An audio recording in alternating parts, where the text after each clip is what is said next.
Hey everyone, and welcome back to Pushing the Limits. Today I've got a superstar for you. I have Lisa Walker, who is the lead researcher and formulator at Eve Wellness. Welcome to the show, Lisa. Fantastic to have you. Thank you for having me. And by the way, I love your name. It's great. It's a great name, isn't it? It must be the best name in the world. Couldn't agree more. So Lisa, you are a nerd when it comes to the science. You are an expert in hormones, and today we're going to do a deep dive into hormones. I've been doing a little bit of a series around hormones, so this is really, really exciting. Awesome. I was super excited to see that I've been working with Be Pure and having their supplements, and now you've got this sort of sister brand, Eve Wellness, where you're doing supplements for hormones, basically, putting it simply. Yeah. And you've also got the Eve Wellness test, which was really, really interesting. And we're going to dive into a little bit today. I'm going to open up my test. Love it. So bear my soul to the world, so to speak. And we're going to go through a little bit, what I'm facing, just so that you can get a picture of a case study.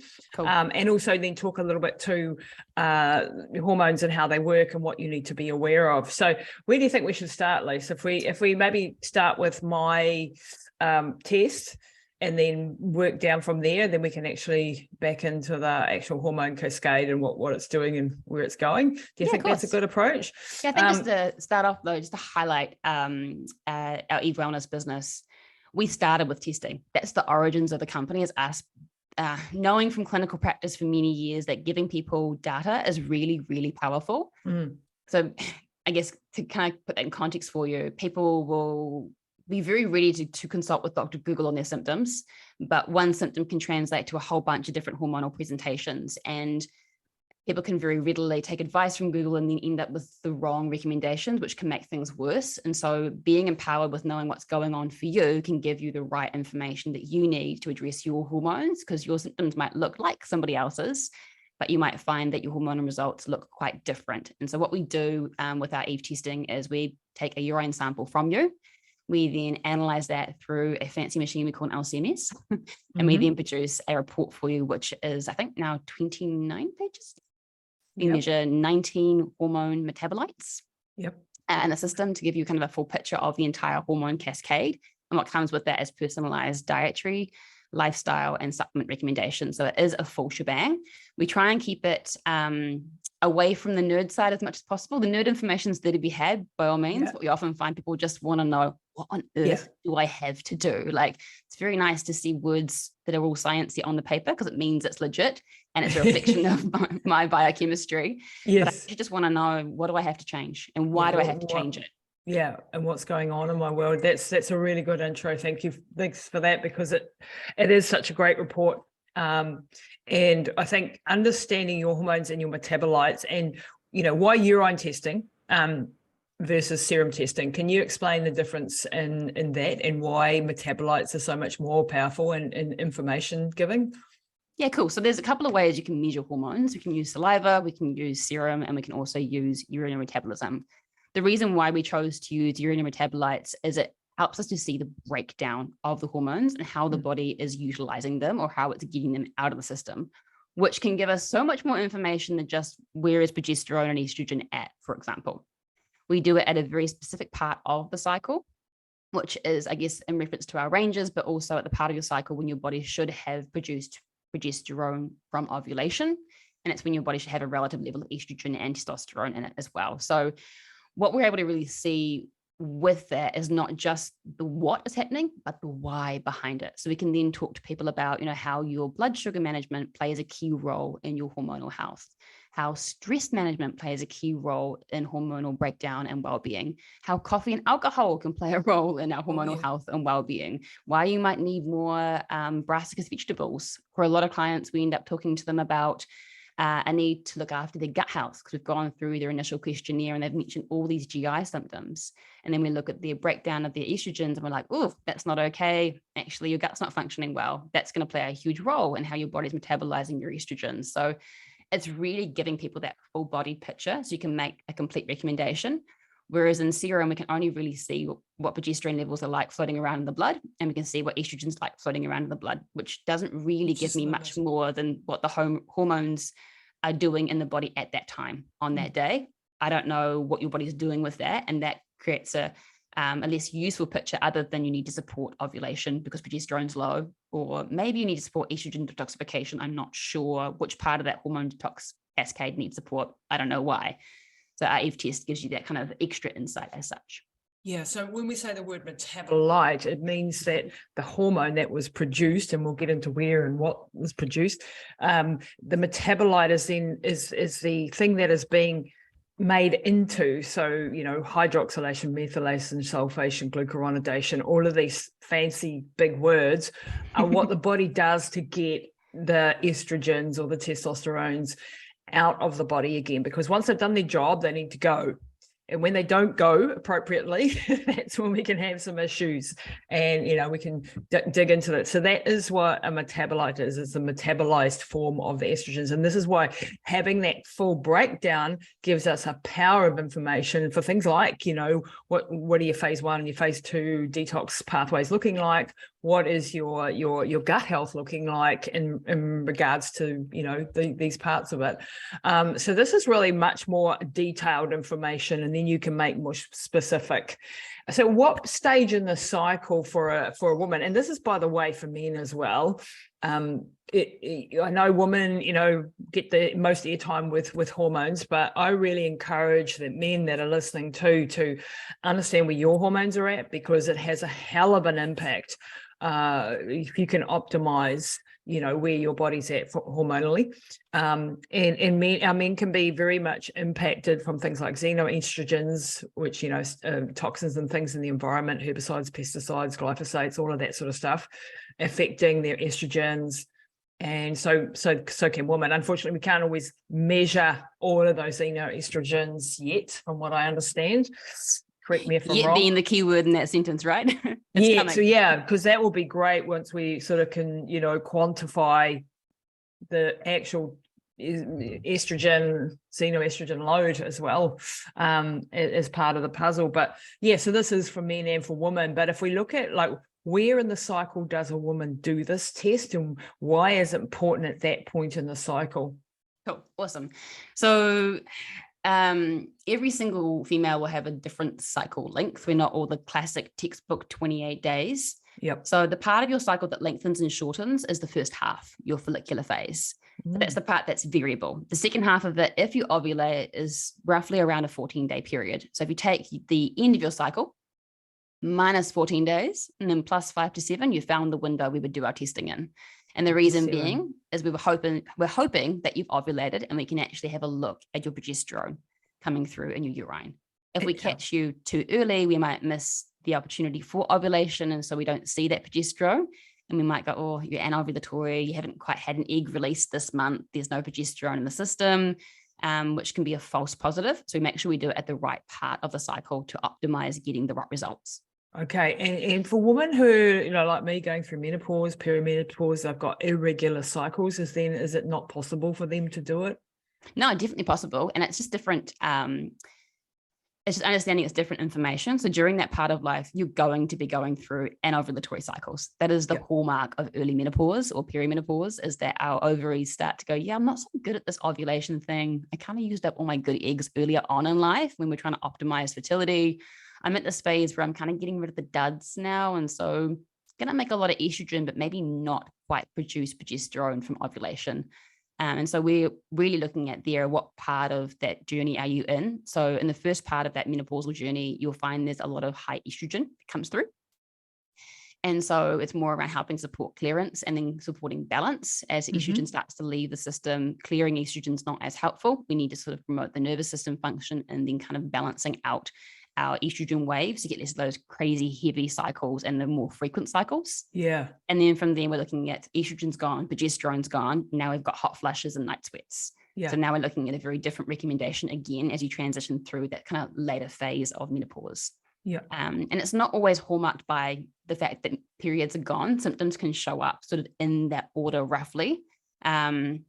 But you might lose your period somewhere as you transition from, I guess, the kind of hot flushes and nervousness, or you might lose it down here. So it depends on the person, how their body's showing up with that change. Yep. And this is, Also, young women can have amenorrhea where they're not getting their periods, or you know, I know of young women who have actually having hot flushes and stuff, and people say, well, that can't be happening because you're young. It can happen because if your hormones are out of balance, these symptoms will show up. And, you know, so if you are a young woman and you're experiencing things like that, or you've lost your period, it really would pay to go and have a look why. It isn't just like, oh, it's normal and it's good. You know, like we should be cycling. We need to understand what's going on. And this for me, I wish I'd had all this information as a young woman. Me too. Yeah, so if we dive a little bit into my report, just so give you a bit of a case study, you know, to give people a little bit of background on where I'm at. So I'm 54, I'm menopausal, going through the menopausal changes, have been for a while. Started having menstrual cycles at 12, so feeling normal, but was stuck on the pill at 13 or so. Because I had very heavy periods that would last for months on end, and a lot of cramping, a lot of really, really heavy blood loss, anemia, all of those sorts of things. So the doctors back then, and I wish I'd known what I know now, stuck me on the oral contraceptive pill because that balances everything out and stops all that horrible symptoms, which it did.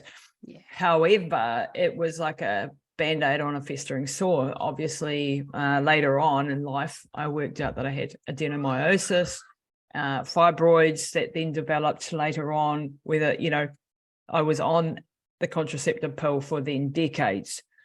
Of course, we now know that the oral contraceptive pill has many, many ramifications, and that it shouldn't be just willy-nilly, like a woman should have the right to have the contraceptive pill, but you need to understand the implications for that on the gut health, on thyroid health, on your mental health, on your cycle, on your ability to have children later. You know, it impacts all of these things, what you're doing with your estrogen metabolism. So just to give people a little bit of a background, now going through menopause, I am on hormone replacement therapy, bioidentical hormone replacement therapy.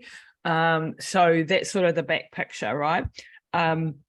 The other one thing is that I have a very high stress lifestyle, you know, type A personality, running multiple businesses, have a disabled mum, caregiver, it's full on, right? So that's always what I talk about too is that during menopause, stress is a double whammy.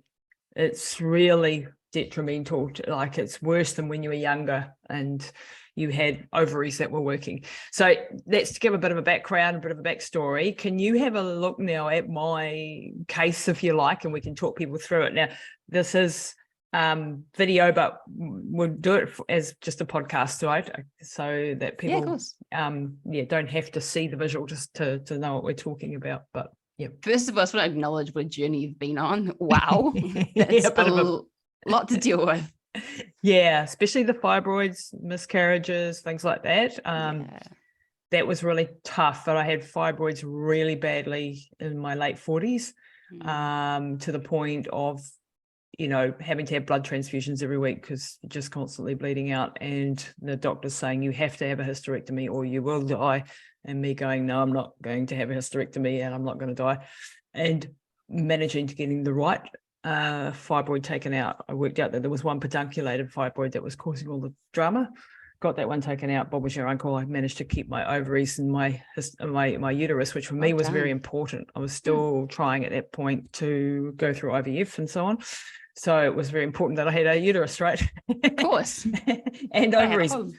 And I didn't want to age quicker because when you go through menopause, obviously you start to age at an accelerated rate. So all of that sort of stuff I was aware of. So I fought like crazy to keep it all, which I managed to do. So yeah, just a bit more background, but yeah. That's awesome. And I think it's just to kind of highlight on your journey, a couple of things we go into results. One is the hormonal contraceptive pill can be really helpful for people in situations like yours, particularly adenomyosis, endometriosis. Using Mirina's and those kind of things can be a really big win for mitigating symptoms, but we still need to go in and address the underlying cause, like you mentioned.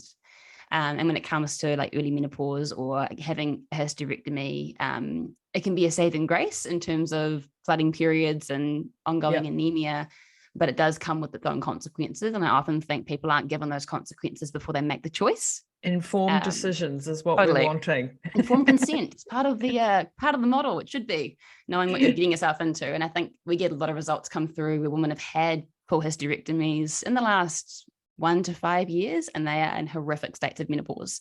They're like, what is going on? You're like, well, you had a hysterectomy. Like, but I still have my ovaries. You're like, yeah, but your endometrial lining still makes hormones as well. And they're like, that's interesting. So well, nobody told me that. Yeah. So it's fascinating to see. And my ovaries, you are often not working after a hysterectomy, even when they leave them in, because of course they get damaged in the operation. So you're not necessarily producing, do your research before, and there is times when it's absolutely necessary, totally. and anyone else would have done it, but I'm stubborn as all shit. I love it.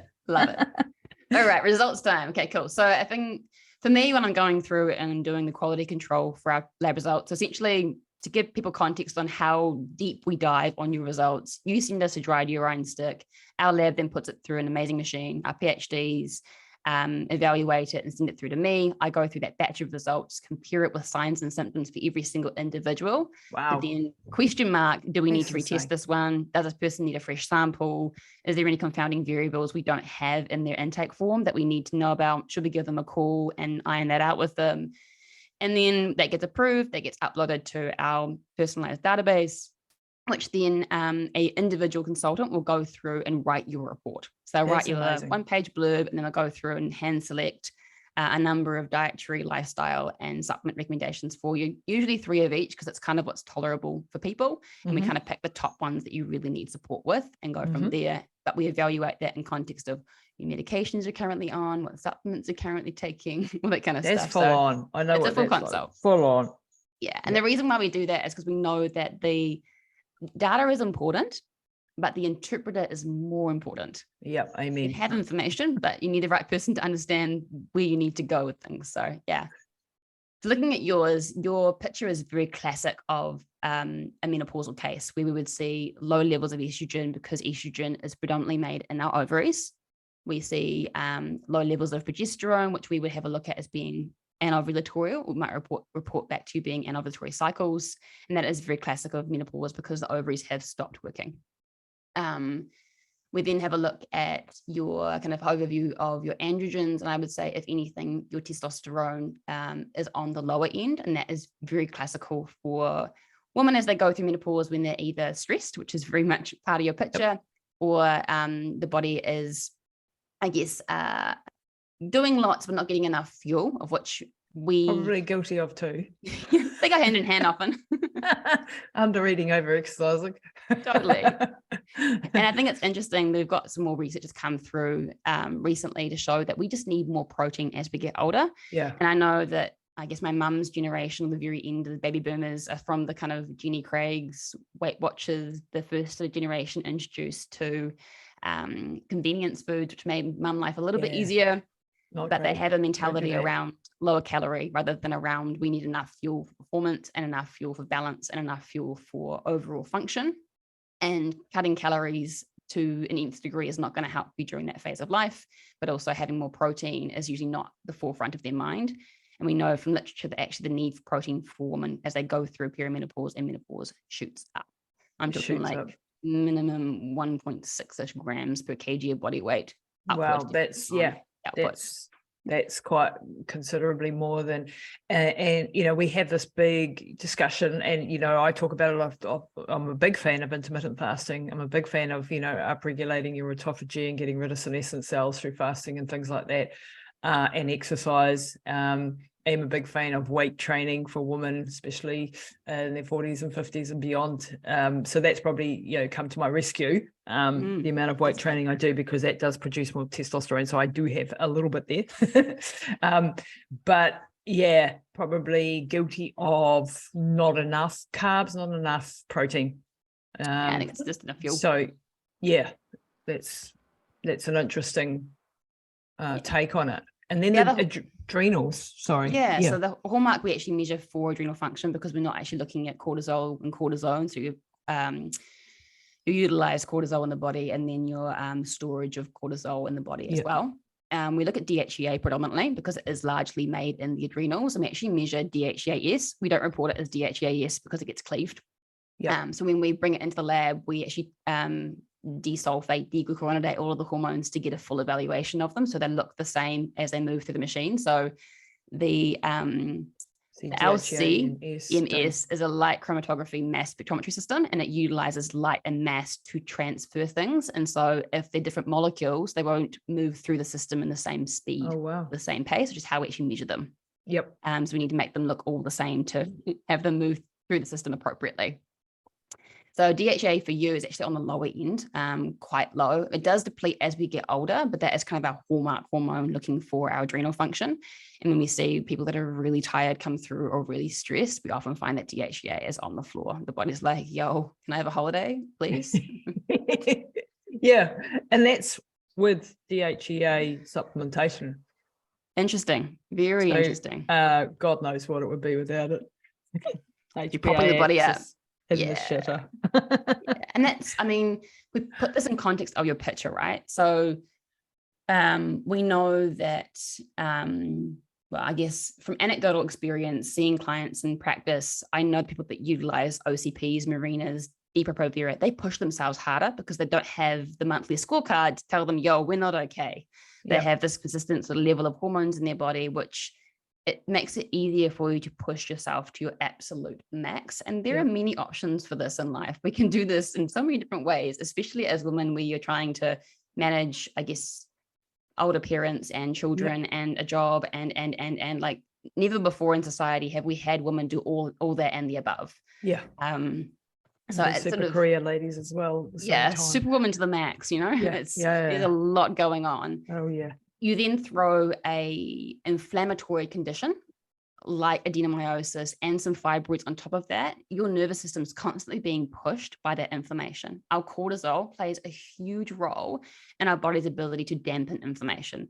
So to give people context around this, if you think about, you get a shoulder injury, you go to the physiotherapist and they maybe say that you need a cortisone injection. You need a stress hormone injection to dampen the inflammation in your shoulder. Lowers inflammation, that's for sure. Oral steroids are another example of that. Inhalers that have steroids in them. So these are all our stress hormone-based medications that help to suppress the immune system. So I was an asthmatic too, by the way. So right through childhood, tons of steroids. There you go. So that can also dampen your nervous system by pushing the body into a state of being constantly stressed. If you've ever had any steroids, it really does like make you quite jittery and quite on edge. As a kid, you know, luckily I don't take any of that stuff now and I'm on top of all that, but that would have, I had a hell of a lot as a kid, which of course would cause damage. Interesting in terms of the context of the adenomyosis as well. Like we know that there is a dysbiosis picture that relates to both endometriosis and adenomyosis. To the point where there's almost a point where it's going to become not a hormone condition, sort of it's looking like it's more autoimmune, more an immunological dysfunction than it is a hormone dysfunction. Hormones definitely go a riot with it because you get excess endometrial lining in places it shouldn't be, which is hormone producing. And you get this consequential, I guess, anovulatory cycle component where you don't have the counterbalance of progesterone to suppress that growth of the uterine lining. But it's sort of looking more like it's driven by some sort of immune dysfunction. We know that there is a high inflammation state in people with these conditions. We know that sometimes there is intolerances to certain things like nickel. We know that which I have. We know that we can do better on like a lower FODMAP diet or when they do certain dietary interventions. You're like, well, that's a microbiome link. What's the gut doing in reference to this condition, which is how we kind of address autoimmunity anyways, is through the microbiome health and well-being. So there's some really interesting components there, but asthma, eczema, hay fever, they're all linked to microbiome function as well. And a lot of the cases that we go through and have a look at in our clinic for little people, we often focus on their body's ability to get toxins out, but also the body's ability to onboard nutrients, which is all through the gut. Wow. And to add to this, like let's, you and I could nerd out for ages. For hours.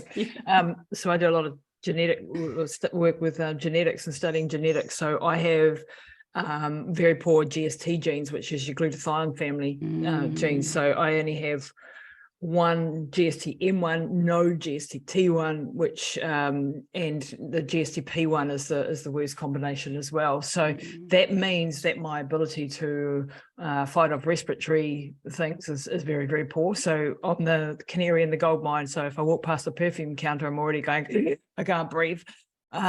Immediately, there's no protection in the respiratory tract, and then that often has impacts on the gut health as well, so that your linings of your gut is very poor. And then I have the NPT1 gene, where I have the 6G variant, which means that the linings of the blood vessels are the weakest type. So if you think of the lining of the blood vessels as a Teflon coating, and you've got your really expensive frying pan and you've got your $2 shop frying pan, I've got the $2 shop, right? So that means that inflammation in the cardiovascular system general is I'm very prone to inflammation. And I have to, take a lot of fish oils and things and resveratrols and stuff to try to strengthen the blood vessel lining. So very high risk and prone to strokes, heart disease and things like that from a genetic point of view. I've lived a lifestyle that's probably not going to increase those risks. Well, some things might have. But that's, and when you add that to the picture of the inflammation in the microbiome, and like the microbiome is just so complicated and so amazing, and but there's a big piece of this combination of looking at your microbiome, looking at your hormones, looking at things like your methylation, and when you get the picture, that complete picture, then you're off to the races as far as what can I do about stuff. Totally. I think you just highlighted as well the fact that our hormones are the kids in the back seat. Yes. Asking the parents in the front of the car, are we there yet? Have you reached the destination? I want to get out. In the front seat is going to be your microbiome, your nutrient status, and your immune system. They are the drivers of how we experience life. If you think about that from a developmental point of view, babies develop, they get their microbiome that promotes liver function, immune function development, and then we kind of eventually reach puberty and go through hormones. Hormones are the extra thing we get to have when we're doing really well, where our body is fully developed. And it's like, I'm good to go now. I've got everything else in place. And that's why we can deal with them and deal without them having our, developmental stage, and then post menopause as well. The body can cope at both ends. Wow. But your journey really highlights the power of kind of our baseline functions for hormonal well-being, and why when we're looking at our Eve tests, we utilize the hormone results to indicate those things, and then come back to you with those really important lifestyle and dietary recommendations, which we will talk to in reference to how you're feeling and talk to in reference to your hormonal balance, but they do so much more than that. And I think that's the key message here for people, is to take away that it's powerful to do one thing for your hormones, but it's also really powerful to know that that's going to amend a whole bunch of other things within your health picture. And that's what we're ultimately trying to get people to do, is to have a look at their whole being and treat it holistically, but through the lens of hormones. Yeah, I just absolutely love this. And this is all empowering so that you can take the right supplements, have the right diet, do the right types of exercise at the right times of the day. And then, if you come to me and work on the genetic piece of the puzzle as well, and do have these reports and things done, it just gives a really good picture moving forward for you to actually start to optimize. And, if you look at my case, then, just because you're in the space, a lot of the stuff doesn't mean you've always got it dialed in. It does need to be retested and things. And like I hadn't tested for a year. And therefore, I've been too busy looking after everybody else. And hello, I'm not where I was a year ago. So I need to adjust some of the stuff that I've put in. What are some of the implications so if we look at progesterone happens in the second half of a woman's cycle. It comes from the corpus luteum. When the egg is released, it leaves this corpus luteum, which produces a lot of all of our progesterone. Helps if you are going to be pregnant, helps you keep pregnant until the fetus is old enough, or the embryo is old enough to sustain itself with progesterone. But if you don't have a cycle, like if you don't produce an egg, you don't get the progesterone. I'm doing that because of menopause. Other women have got this problem because they've got other issues going on, PCOS, whatever. Progesterone is your calming, chill out hormone. In a zen. Yes, you're in a zen. So menopausal women are often missing this in a zen part of their life. So yeah, totally. Explain a little bit about progesterone and its role in the body and why the estrogen progesterone ratio is so important. Okay, cool. So where do I start with this? Yeah. It's a huge one. At what age group do we start? So if we're looking at a cycling woman who is producing an egg, has got a healthy, corpus luteum. Cool. Yeah. So I guess for your ovulatory, or for your female that's going through regular monthly cycles, essentially, as you described, you'll have the brain talk to the ovaries with follicular stimulating hormone. Ovaries communicate back to brain with like estrogen saying, yo, we're doing our job. We're sort of like stimulating some follicles, which will become an egg to release. And then when the brain's like, whoa, I've heard enough estrogen, it will then trigger off the release of our luteinizing hormone, and that then releases the egg, and we get this development of the sponge-like structure that makes all the progesterone that we get. When we have that in our system, it does a number of amazing things for our body. It's not just there for pro-gestation, keep the baby inside womb until placenta can take a hold of progesterone production and other hormone production in the second trimester of pregnancy. So give you context on this, progesterone has immunosuppressive properties. It helps to dampen inflammation, whilst estrogen, for example, can stimulate our immune system and make it run amok or run more riot. So there's a sort of for example, one of our inflammatory molecules we make in our body in response to more of like, I guess, allergic type reactions or mast cell activation, or we can get this histamine. And histamine can stimulate estrogen. Estrogen stimulates histamine. You get this kind of bouncing cascade of estrogen and histamine kind of pumping each other as life goes on. In some cases, that can actually lead to profuse, heavy periods. It's not the estrogen that's the problem. It's the stimulation of the immune system and the immune system's response to that estrogen. Wow. Whereas progesterone will come along and go, yo, dude, stop doing that. We don't need any more of that stuff. Can you tie-ho? Progesterone plays a key role in, fancy word, neurogenesis, brain development and growth, the point where there are studies where they use bioidentical progesterone post-traumatic brain injury or rejuvenating the brain. And that's both in men and women because it is a neurosteroid for all of us. There are some preliminary sort of looks at other brain conditions where it could be helpful as well. And I think it's good to know that both men and women do make this particular substance and it is beneficial for all of us.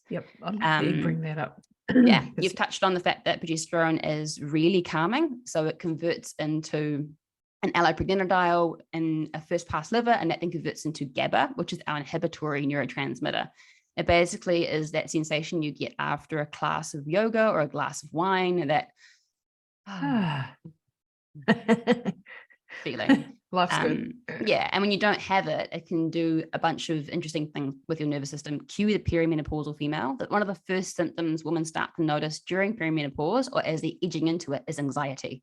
I'm a really well-rounded person, and I feel like I can justify the world, and I cope with my kids and I cope with my job, and I've been okay up until now. At the moment, I really want to climb the walls and scream, and my sleep is not great. I'm really struggling with calming myself down, even though I am and have historically been quite a calm person who can cope with a lot. Currently, I can't cope with much. What's going on? And it's often that loss of progesterone buffering our nervous system that seems to lead to some of those anxiety symptoms. That is just, and that's so powerful for people to hear. And this is not just menopausal women. Often women in their late 20s, even 30s, can have low progesterone. So understanding if that's what's happening to you, because, the anxiety, like I'm like I've always been, emotional, but not like, lately, and after I recently had the current virus that's going around, and that threw everything right out. I could have killed people. I was so angry. It's just like climbing the walls, like your wick was this short, and you just, and that's when I went, actually, I've got to go and test my hormones again because I think something's been thrown out here. And yes, progesterone's in the gutter. To put that in context for you, oh gosh, I see every batch come through. I've seen every batch since we started Eve. Wow. 95 to 99% ballpark figure are anovulatory. Wow. Of the results. The largest majority of them, people are not producing progesterone. I almost get a bit like, whoa, someone ovulated. Yes. Wow. What else is going on? Yeah. Is that because you are looking at a subset of people who are having trouble with their hormones and menopausal women and things like that? Or is that like across the board? Do you think we're not producing, we're not as fertile as we were? Hard to know about the data, but I think it's a bit of a self-fulfilling prophecy from our end in the sense that we are asking people, are you feeling okay hormonally? Do you want to test that? Yeah, and that's sort of what the outcome is. But it's the most predominant issue for most people is progesterone deficiency. Wow. And quite often people will come to us thinking they've got estrogen excess or estrogen dominance, which we'll talk about.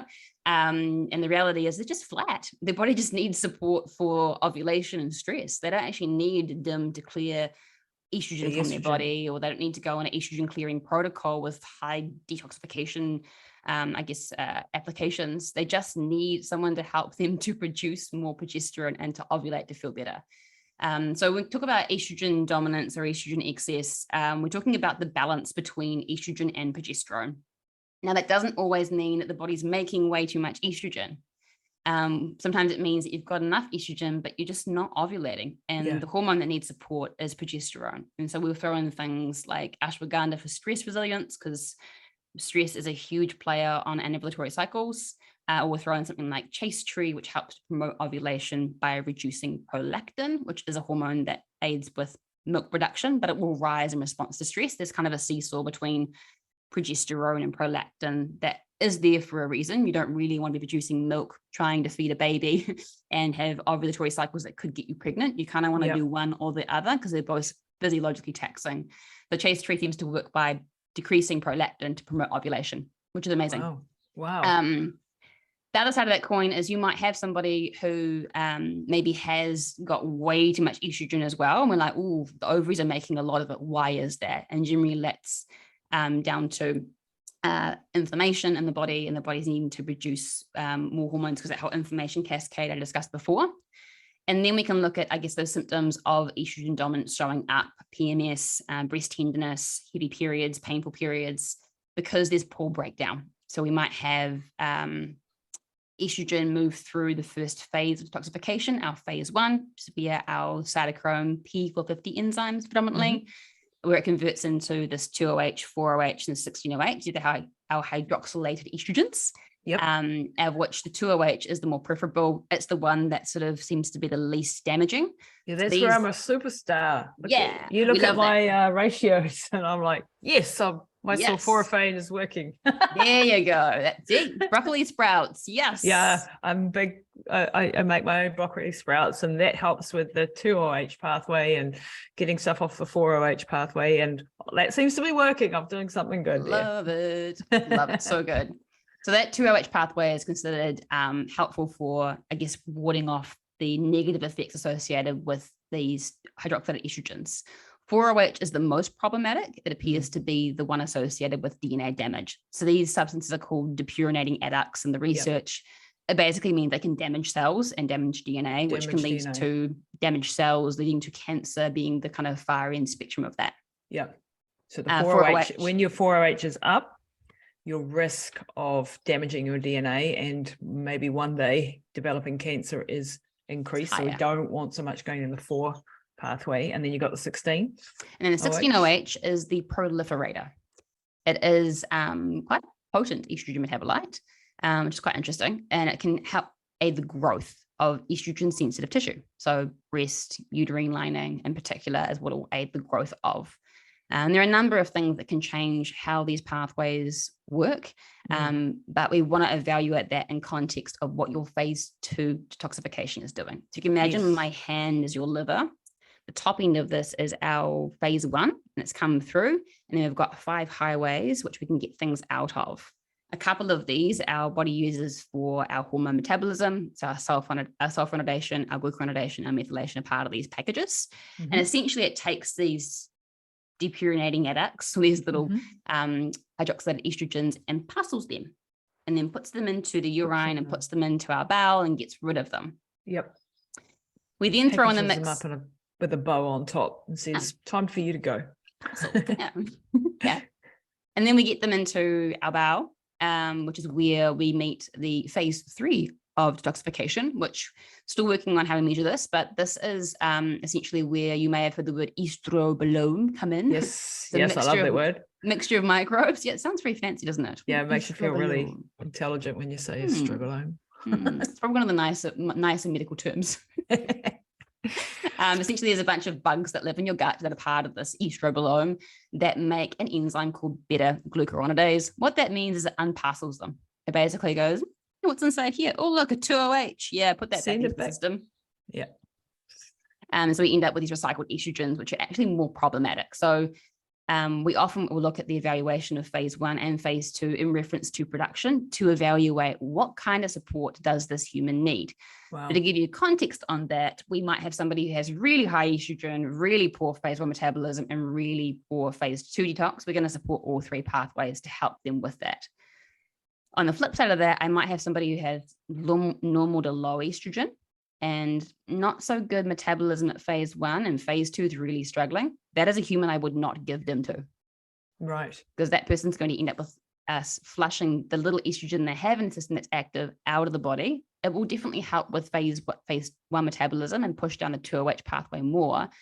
But if phase 2 is not working, I'm just going to create more of those 2OHs, which, whilst they are considered the more beneficial, can cause problems. Yeah, they can still cause DNA troubles, and it backs up, doesn't it? So if your methylation and your phase 2 detox is not good, but your phase 1 is going full bore, then you're going to get a sort of backup of the sink. You're going to start filling the sink up and then not be able to clear them at phase 2. So each one of these 3 phases is absolutely crucial, and your phase 2 is looking at so that's your methylation, and then you've got your COMT gene and your MAO gene. Yeah. And you can be just slow with your COMT, and so your ability to process out your stuff is slower. Yeah, so COMT stands for catechol or methyltransferase. There are a number of methyltransferase genes in the body, or pathways in the body. So an example is HNMT, which are histamine methylation pathway. So we utilize it. We utilize methylation as a whole process for over 80 different gene substrates in the body to create a whole host of really important functions. One of them is DNA repair, funnily enough, and rejuvenation and duplication. So methylation essentially is the production of a methyl substance, a methyl donor we call SAMe. Sounds easy to call it SAM if you're my dad, but we call it. And that basically goes off and adds to all these pathways to make them work, of which COMT is one. Now, COMT helps us to break down catechols. So you think hydroxyls, think cortisol, think epinephrine, think estrogens as well. And it helps to bind this methyl donor to it and get it out of the body and out of the system. Genetically, some people are better at it than others, but you have to also look at that gene in context with things like MTHFR, MTRR, MAT, MTR itself, the CBS gate. So you really want to have a look at the whole methylation cascade to see where you might need more, because some people, maybe the challenge is not B9, maybe it's B12, maybe it's methionine, they need more animal-based proteins in their life. Maybe it's SHMT1 or FUT2 or any of these ones that your ability to absorb, or so your B. But when I started studying genetics, I'm like, man, your B vitamins do a hell of a lot of stuff. Like these, and your methyl donors, right? And not just your B vitamins, but they're a big player. Your B9s and your B12s and your B1, 2s, 3s, and 6s, and I didn't understand the implication as far as detoxification of your catecholamines, and how big that is in the body's ability to detox the crap that you're putting in there, right? And having that optimized is just crucial, I think it's amazing in terms of, zooming right out, one of the most nutrient dense parts of the animal we can eat is the liver. So if that's true from a nutritional point of view, that means that our liver needs a lot of nutrients to function. It is a really, really important organ. And so one of the top recommendations we make for people when they are looking at detoxification is nutrification. Like you need a lot of nutrients. For example, you need adequate iron levels to help with cytochrome P450 enzyme. Wow. You need B1, B2, B3, the whole cascade of them to actually get those parts to work. People often think, maybe I'm missing some milk thistle. I need to go and get a herb. And I'm like, just start with the stuff that the body actually needs, because nutrients are going to work way more powerfully in conjunction with the herb if you have the nutrients, but the body isn't deficient in herbs, is deficient in nutrients. So start nutrients first and then use the herbs to top you up as per needed. Then more of the medicine side. This is the essential side. They're called essential nutrients for a reason.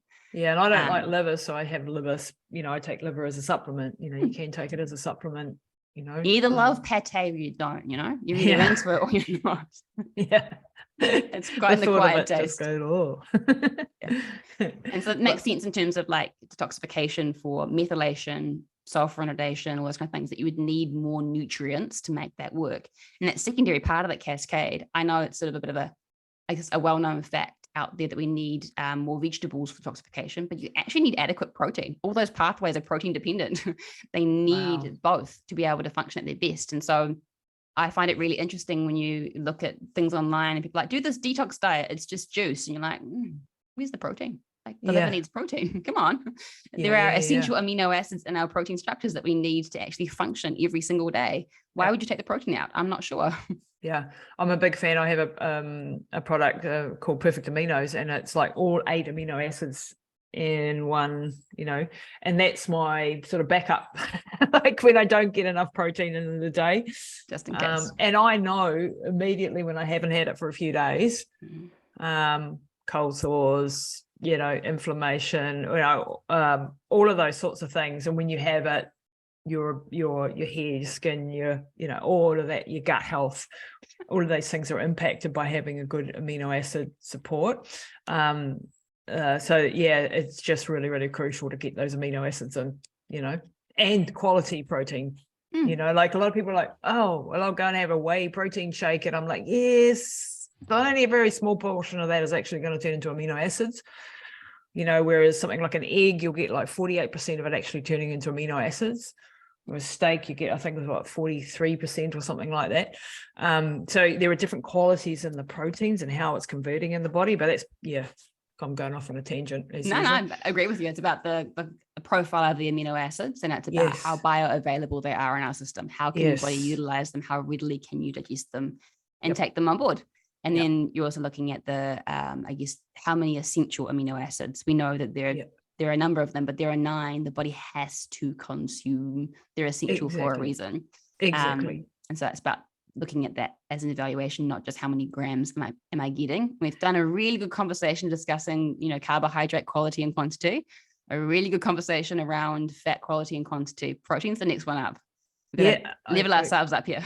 That's why this one thing by Dr. David Minkoff with the essential amino acids, it breaks down like 99%. I don't want to sound like a sales pitch, but it's bloody good, because it's like 99% utilizable within 20 minutes. It's in the body, and I felt the difference. Like I started to repair when I got that, like injuries that I'd had for years. So this stuff's really, really good. You still need your other protein, don't get me wrong, and you can't just live on pills, but it is a really good backup support. And for somebody who's a bit slack on, getting enough protein in, and for people who are vegetarian or things like that aren't maybe getting their B12s and their stuff, you need to be supplementing this sort of stuff if you don't want to end up. Isn't it a miracle that we survive? We're alive at all. The more you study biochemistry, the more you think like, holy shit, there's so much that can go wrong. It's a miracle I'm breathing.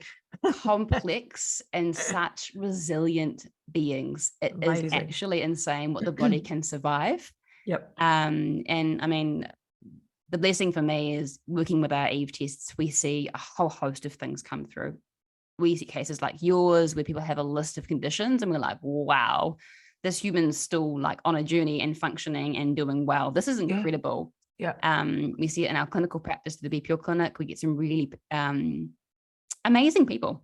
Just amazing people. They are dealing with so much on their plate, but they're like, go to work. Yeah, I have kids. Yeah, I get up and function. Like, your test results don't suggest you should be, but okay.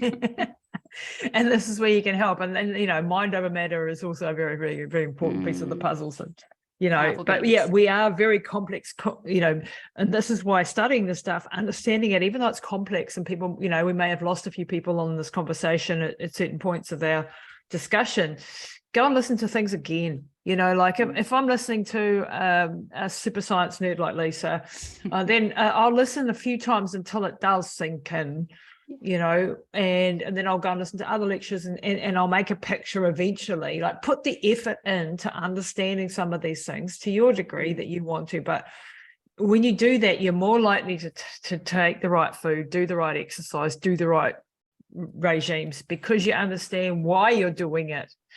It's like when I was at school and they said, you've got to do your math. And I'm going, well, what the hell? I'm not ever going to use fractions or whatever. What the hell do I use that for? So I just didn't learn it, right? Because I didn't understand the application. Now you're like afterwards, oh, why didn't they tell me that's how I'd be using it?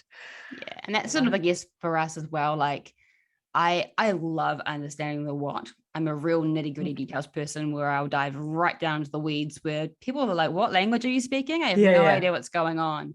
But being able to zoom out and give somebody a translatable why, like you need to do this to support detoxification of X to make this symptom go away. They go, okay, I've got that. That's good. Yeah. I now know why I'm putting broccoli on my plate, and I have a buy-in to my individual biochemical picture, which gives me more impetus to make that change.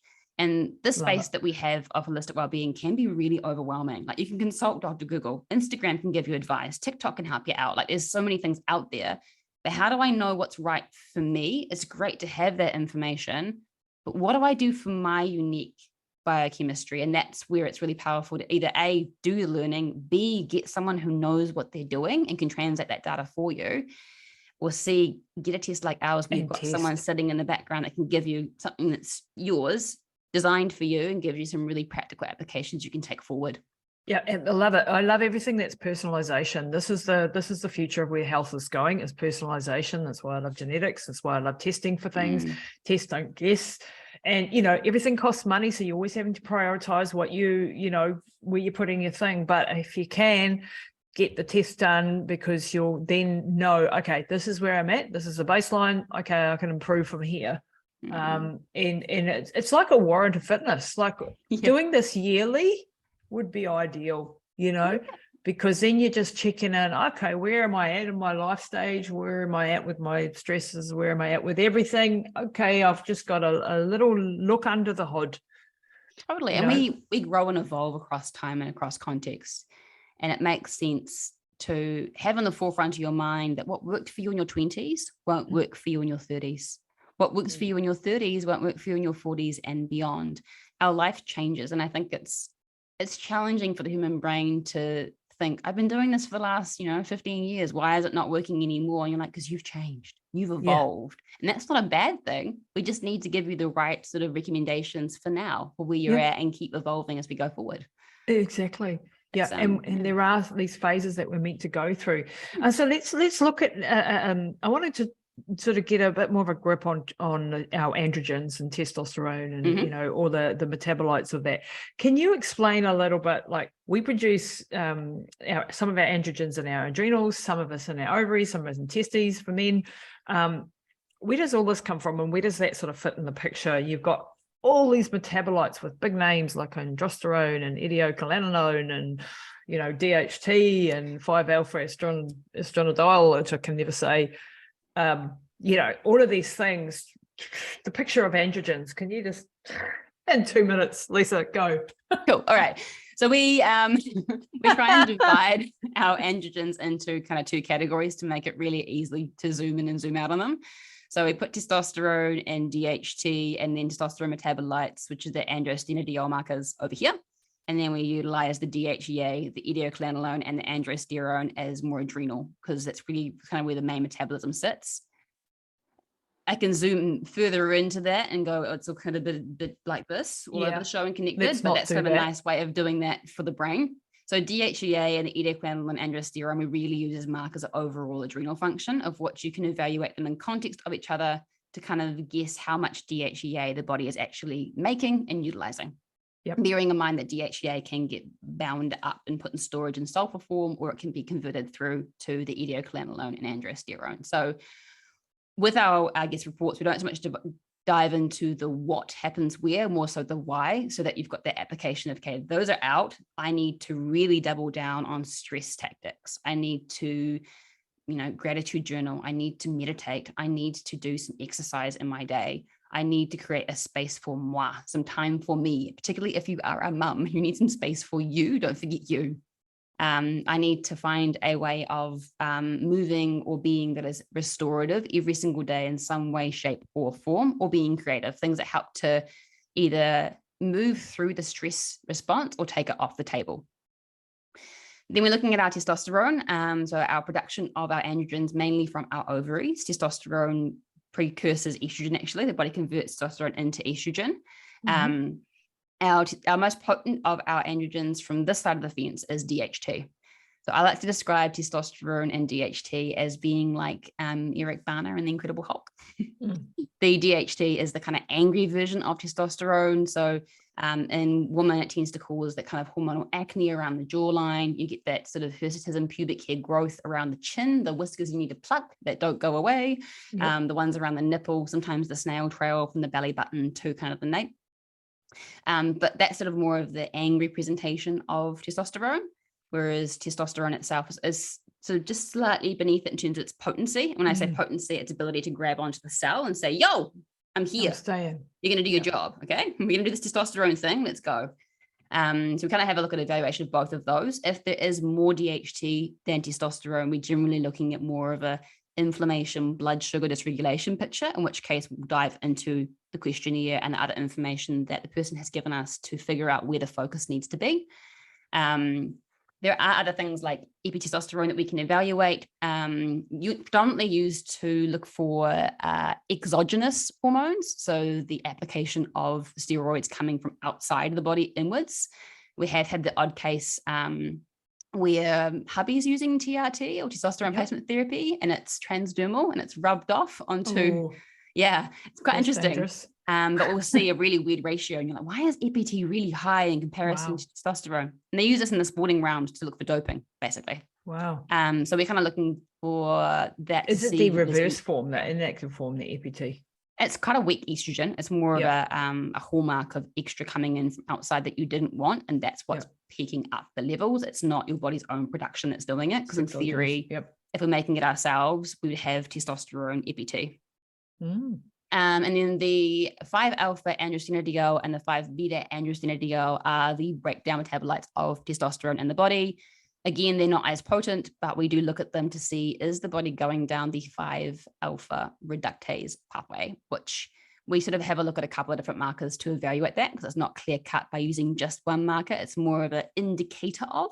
But when we have that, we tend to look at more of a pro-inflammatory picture. Maybe there's an absence of zinc. Maybe we need more antioxidants to help to prevent that, because that can tend to produce more of those angry androgen symptoms. And to give you context on this, we can get cases of polycystic ovarian syndrome, which the hallmark of this condition is high testosterone, that they've got none of the high testosterone symptoms. The only symptoms are anovulatory cycles and maybe weight gain resistance or weight loss resistance. And you'll find that they're pushing more down the beta pathway. They'll have high T, but they'll have beta pathway production. Oh, not the A pathway. Not the alpha pathway.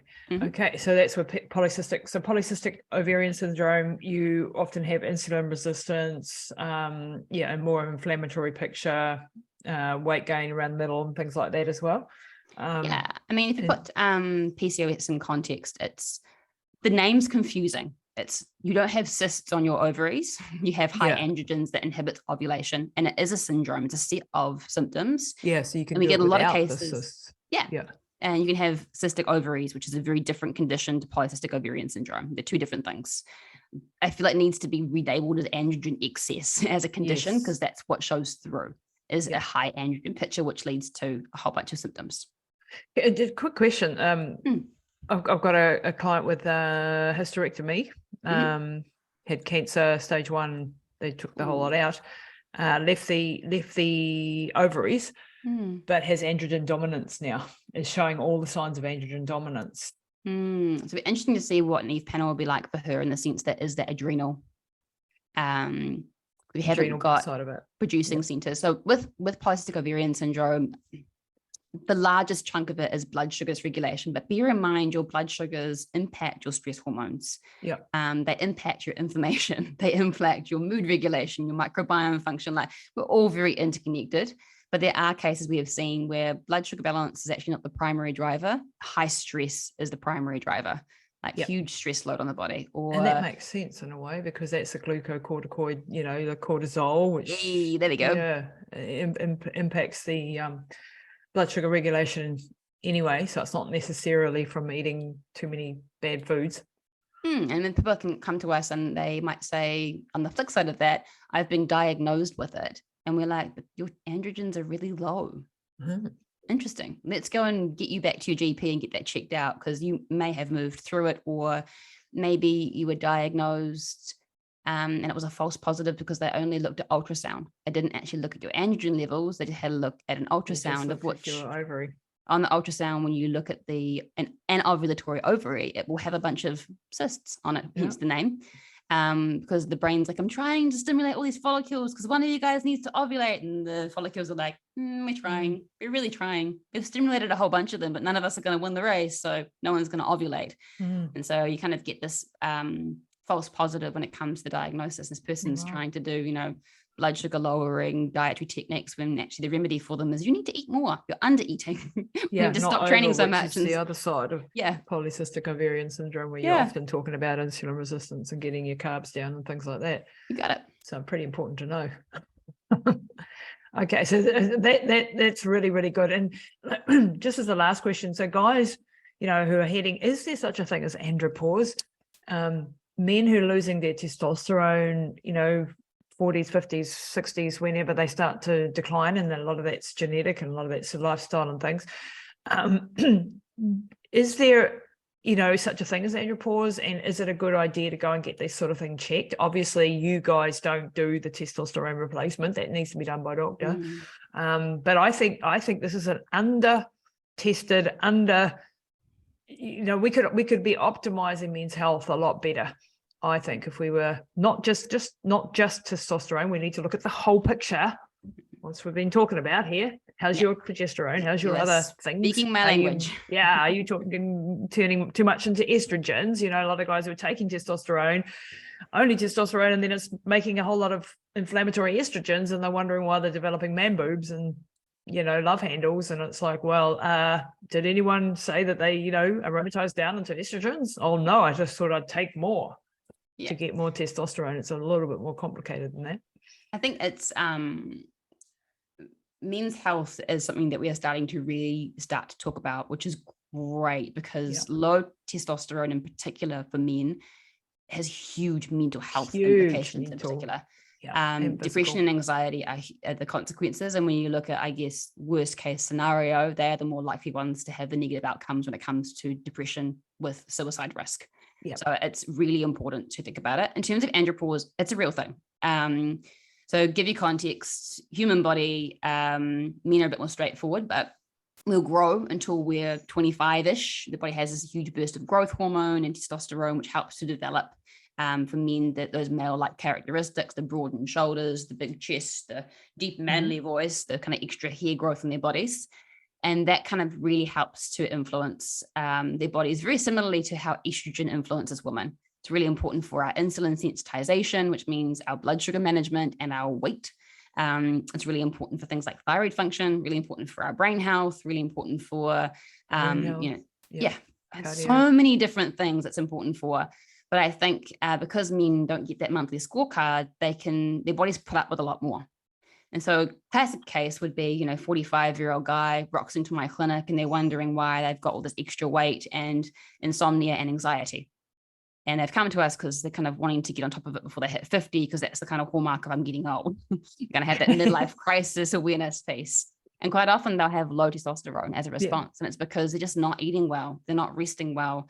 They're not looking after their gut health. They think they are bulletproof. And you're like, in reality, you need to do exactly the same things that our women need to do. But women are the canary in the coal mine. Yeah. We are more sensitive to the environmental change because we carry the generation that comes through. Yeah. We are the bodies that make and grow the humans. You are part of that equation. It will never change. And men's health is very, very important for fertility.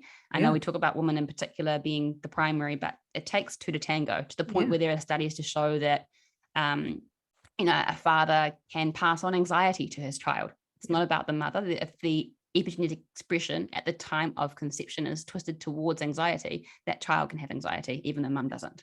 Crazy. They play a huge role in our health and our well-being as a generational kind of step forward or evolution. But for them in particular, it can have a whole host of implications. If you think about our immune system function, all those kind of things, it's really important for men to address their health.